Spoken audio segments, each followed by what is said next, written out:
Hi guys, this is Sam from Warpgate Studios, first video on the YouTube channel, and there's a question that I get quite a lot from people and getting into the hobby, and that is how to keep the bristles on your brushes tight and formed so they don't start fraying over time. And the two best things that I've found are these products.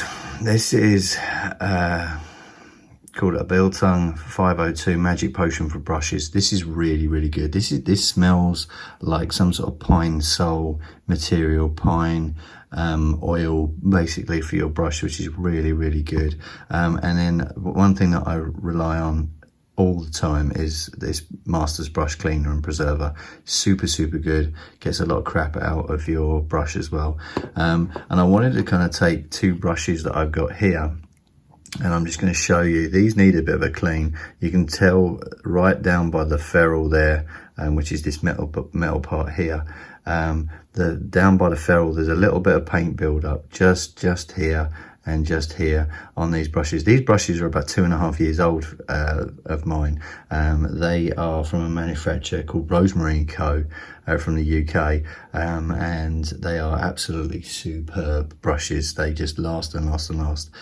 So I want to kind of go through my recipe for keeping brushes with a tip on even after 2.5 years. I know that I've dealt with people that buy brushes and within a matter of weeks they end up awful. So I kind of wanted to just go through everything that I do.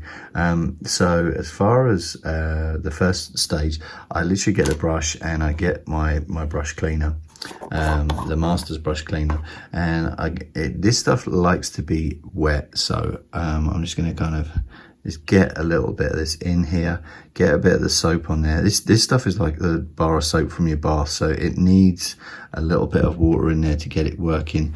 And then you're just dragging it back. You don't want to be aggressive with it at all. You're just dragging it back and getting some of this so that it basically just gets that building up, and you can start seeing that some of that paint on the bottom of the by the ferrule starts to move around a little bit, but sometimes they can be a bit stagnant and they don't move as much. So what you want to do is you want to grab your magic potion, this stuff here, which I very highly recommend. It's a pain to open. There you go. Okay, and this stuff smells amazing. It is like pine oil or something like that. And I'm just going to give it a little rinse in here. You'll actually see what it does to the brush. It actually frays the brush a little bit in here. So you start worrying, going, oh no, where's the tip of my my brush in here? But it's getting in there, and it's actually cleaning a lot of the crap in there that's on your brush, and you'll start to see it picking up. And you might need to do this a couple of times in there, and just give it a wave around in there, but it's going to start getting into that ferrule area and just pulling any of that paint out. And then I'll hopefully be able to show you some of the crap that it's taking out of it. But it's working it over time with the combination of the brush cleaner and the magic potion for brushes, and this does help tremendously in it keeping a good point on the end of your brush. And it starts, I'm going to kind of squeeze it up here in there and just start pulling it all out. But that's the way that you want to be pulling the brushes through. You never want to be, I see people scrubbing away at it like that. To keep a point on there, you really need to I don't know if you can kind of see some of that being pulled up there. So it's getting in there, and it just gently helps keep that brush nicely formed and keep a tip on there as well. So as I said, I normally do this maybe once a week, a real heavy deep clean.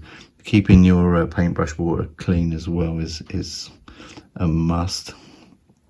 And mine probably needs changing at the moment out there, but yeah, it's a fantastic little process I do, and you can kind of start seeing some of the crap. There's a little bit of paint there and a few flecks there as well, and this is just paint that builds up in your in your brush over time. So yeah, hopefully that helps, and hopefully people will be able to experiment with this. And but people, I would love comments on other stuff that people have been using. There's a couple of a little bit more bits coming out there as well from the brush.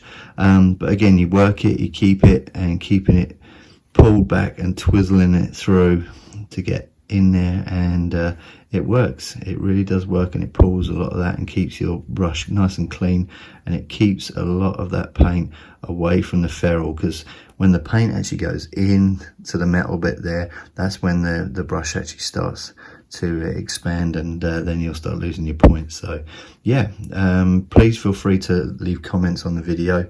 If you found this video helpful, please like and subscribe, and I'll try and get some more in-depth painting videos done shortly. Thanks ever so much for watching. Cheers, bye.